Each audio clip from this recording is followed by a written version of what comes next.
This is from The Hill. Dems offer reality check on Manchin. Build back better. Remember Build Back Better? I remember when Joe Biden first unveiled that, like, that was his, like, general election slogan. Was fucking Build Back Better.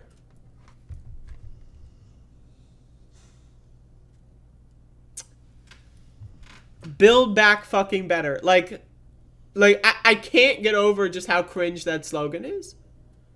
Right? And then the fact that Joe Biden literally did nothing to defend his slogan throughout the entirety of the first year of his presidency. He just he just rolled over and played dead on the goddamn Resolute desk. He was, oh, Build Back Better. How about I'm gonna take a fucking 8-month nap? How about that? So here we go. Let's read this. This is we're getting a reality check. The Dems are gonna give it to us straight.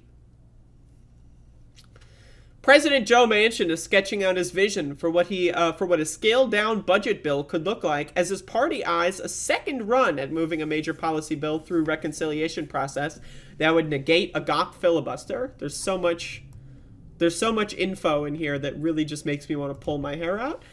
This time, however, Democrats are playing down the chances for an imminent deal. So where's Ro Khanna? Can we get Ro Khanna? Can someone get Ro Khanna on somewhere and ask him how's Joe Manchin? Reminder, Ro Khanna, I forget what show he was on, but he was somewhere. Ro Khanna was like, oh, Joe Manchin just disagrees. He's an honest, good faith actor. And honestly, people being mean to him online, those are the people responsible for the fact that the Build Back Better Act hasn't been passed. You know, we've been trying to be nice to him. We've sucked his dick at least 15 times a day for the last 6 months. And any minute now, according to Ro Khanna, any minute now, Joe Manchin is going to come and we're going to get the child tax credit. Any minute now, it's going to happen. Just wait for it. Manchin in December nixed the roughly $2 trillion House-passed Build Back Better package, sending the party into a legislative depression, as well as sending the country into freefall. The party now faces significant hurdles to renew the tax and spending plan at the heart of their agenda, as they feel growing pressure to provide deliverables for their own to their own voters. You're telling me that Democratic politicians are feeling pressure to do something?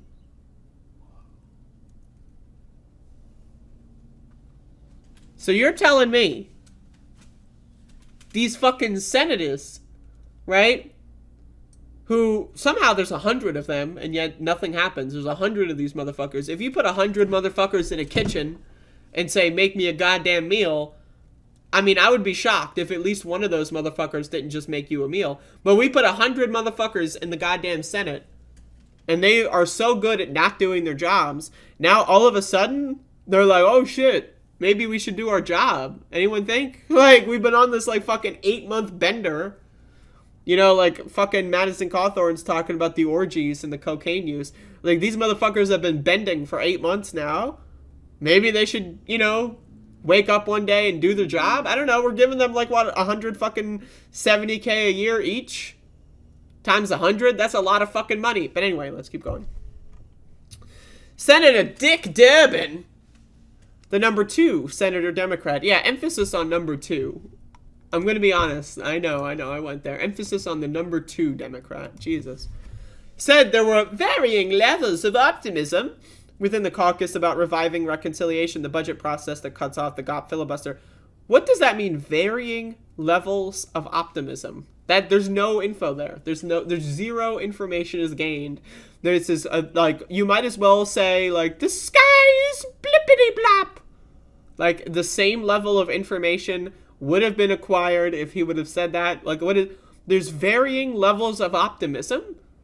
Well, from, like, if you would have said there's, like, you know, from in a 5 to 10 range, there's varying levels, but the lowest is 5 and the highest is 10. But no, there's just varying levels. That's like saying there's varying levels of carbon in the atmosphere, or carbon dioxide in the atmosphere. There's varying levels. There's varying levels of water in my refrigerator. There's varying... How much water? I don't know. There's just varying levels. There's varying levels of... what? There's no information gained. You understand my point. I am the most skeptical. The most skeptical? Dick Durbin is the most skeptical? If Dick fucking goddamn Durbin is the most skeptical, we're fucked. Let me tell you. If this guy is the most skeptical, we are fucked. I want to see the results. I want to put 2 of my colleagues in the room with a blank sheet of paper and ask them, what would you agree to? There seems to be some problems with that. Like, these motherfuckers, like, they live in a fantasy land. We're going to put... Okay, so we're going to get a blank sheet of paper. And we're going to ask Joe Manchin what he's going to do. I mean, okay. Senator Cardin, and this is from Maryland, indicated that Democrats were largely delegating talks with Manchin about reconciliation to Senate Majority Leader Charles Schumer. The same guy who got a note from Joe Manchin like 3 months ahead of time, refused to tell anyone that Joe Manchin had a ceiling of $1.75 trillion.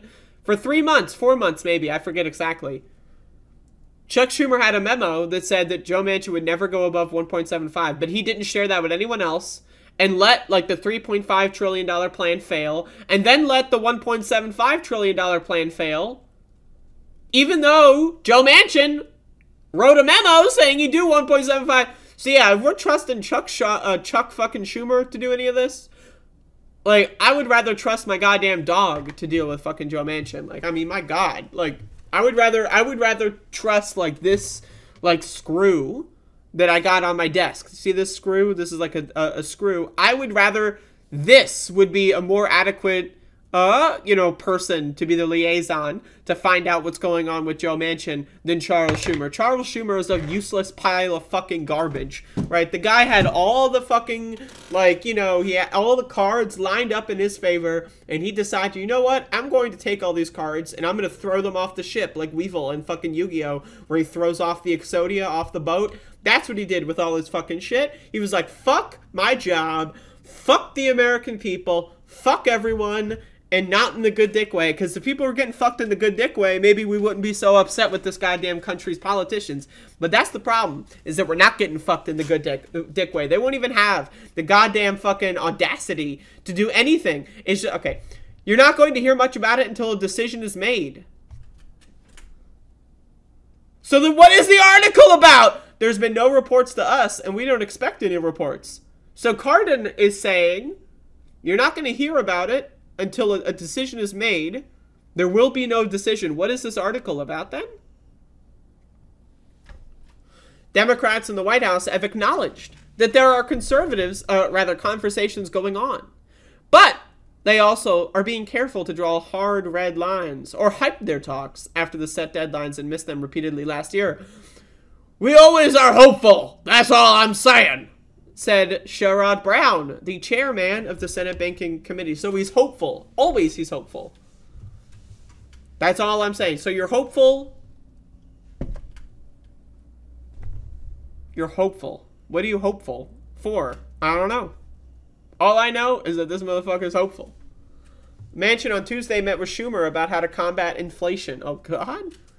After the meeting, the West Virginia senator said he thought the focus of any reconciliation bill should be lowering inflation and deficit reduction. Manchin indicated that the way to do that included making changes to the tax code. He outlined part of what he could support on tax changes as part of the reconciliation bill, including increasing the corporate tax rate to 25%, putting capital gains at 28%, and getting rid of loopholes and making sure everyone pays their fair share. Oh, Joe Manchin wants everyone to pay their fair share. Oh, okay.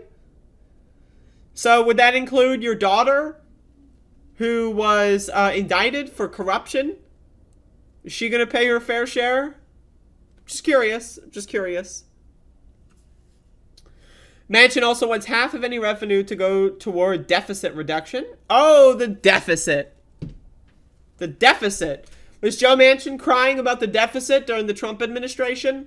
Does anyone know? Saying that it's the only way you're going to fight inflation. It's the only way?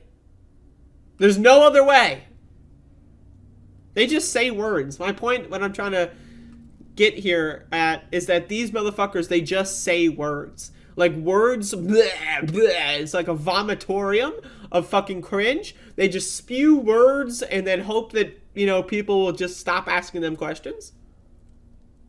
I would love to sit in a room with Joe Manchin and ask him, like, oh, you really think that's the only way to fight inflation? You have no other ideas? Like, I would just like, do follow-up questions exist in this world that we live in? Just a fair, whatever that means, competitive, what?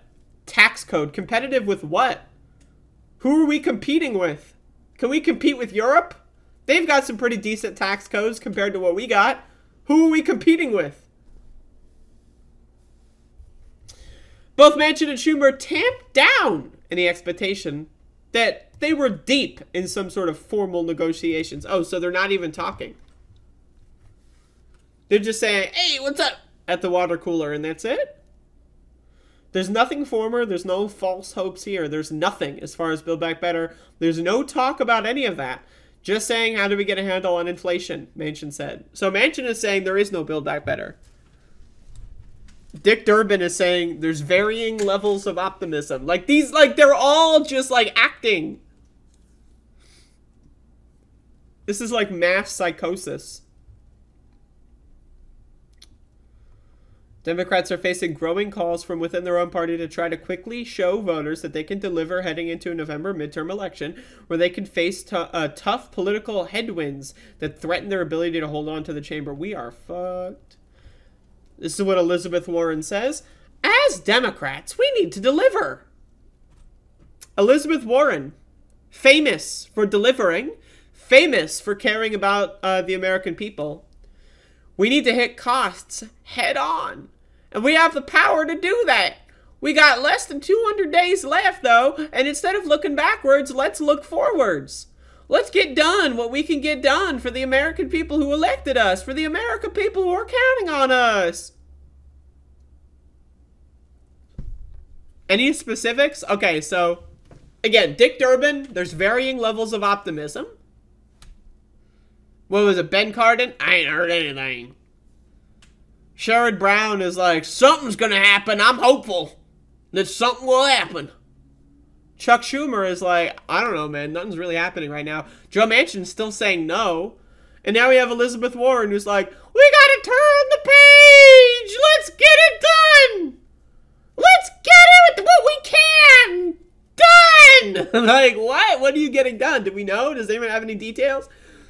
Tim Kaine. Oh, God. I'm just going to do this. Just, you know, I'm just doing it. Just, it's happening. Watch Hillary examine the terrain. Watch a campaign with the man Tim Kaine. Tim Kaine in the membrane. Tim Kaine in the brain. Tim Kaine, asked by The Hill about Democrats' ability to get the deal this year compared to 2021, pointed to pressure from their base. Oh, now Tim Kaine cares about what the base thinks. Okay, this is great. I think our voters want us to. Profound! Okay, so whoa. Let me get this straight. Okay. So Tim Kaine is under the impression, now again, he thinks this. This is like, he's not sure. He doesn't really know yet. This is like a hypothesis of his. This is like, you know, a preliminary hypothesis. You know, this is like a study that hasn't been peer reviewed. So he's saying, I think our voters want us to. So wait, so Tim Kaine, right, is like, you're telling me that the people who voted for us want us to do something. So they voted for us, and we've done nothing, and I'm under the impression they want us to do something. Wow, that is profound. That is profound. Holy shit. Kaine is among the Democrats who are floating Memorial Day as a deadline for having an agreement on a revived bill, even if they don't have final legislative text. That's not happening. We either have a handshake deal, or I don't think it's going to get done. I'd love to be wrong.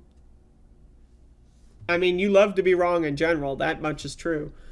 But bringing back reconciliation would be a significant lift for Democrats in the White House, because they're too fucking spineless to get rid of the filibuster. To pass a bill into that will be difficult. Manchin's stance on increasing the corporate tax rate is at odds with Senator Kyrsten Sinema. We love Kyrsten Sinema. She's moderate. Like, these words, they don't mean... Another moderate who has said she won't raise taxes if it harms the economy. So, okay, so Kyrsten Sinema says she's reasonable. She's a moderate, right? She's just, you know, she's a moderate. She's reasonable. She's logical. She knows what's going on. Okay. So she won't raise taxes if it harms the economy. What does that mean? That means she won't raise taxes. But she doesn't want to say that because then people will be like, why not? So then she's going to make up this vague bullshit modifier, this qualifier. Well, I'll raise taxes as long as it doesn't harm the economy. What does that mean? It doesn't harm the economy? First of all, what is that? Like, the economy is like a living being of some kind. Like, you know, they're going to get hurt. Like, and also, harm the economy. Like, I really, like, what? What does that mean? It doesn't mean anything, actually. It means absolutely nothing. Also, Manchin's push to boot social programs out of Build Back Better could also spark pushback from fellow Democrats, my bad, who view reconciliation as their best shot at expanding Medicare. Why? Because they don't care about getting rid of the filibuster because they're spineless cowards. All right, who said this? Oh, Tim Kaine's back. I really want the workforce and childcare to be a part of it, Kaine said, asked about a reconciliation bill that just focused on inflation and deficit reduction. No one cares about inflation. No one cares about deficit reduction. I guarantee you, if you ask any American, how do you feel about the deficit? They're going to go, what? I don't like it. I don't like the deficit. I don't like inflation. You know what I don't like? Starving. How about this government do something? You know what I don't like? Getting a fucking disease. Other Democrats said that they would be willing to use Manchin's skinny version as a starting point if it meant the party could finally get to a deal. Skinny version. Yeah, let's just give Manchin everything he wants and start there. That's where we're gonna start. So everything Joe Manchin said he wants, we're gonna start there. And then we'll see what enters the chopping block. I hope we can do something, said Senator Mazie Hirono. We should move things along, and Joe is open to tax reform. I can start with that. I hope we can do something. This is like that episode of Seinfeld where they're writing the pilot, and then, you know, they're like, we need something. That's true, yes. I hope that you do something. I'm in the same boat. We need something. Now that's a great way to end this. End that is they need something. That is so true. That is so true. Only the really, I hate to say this, but those with the lowest IQ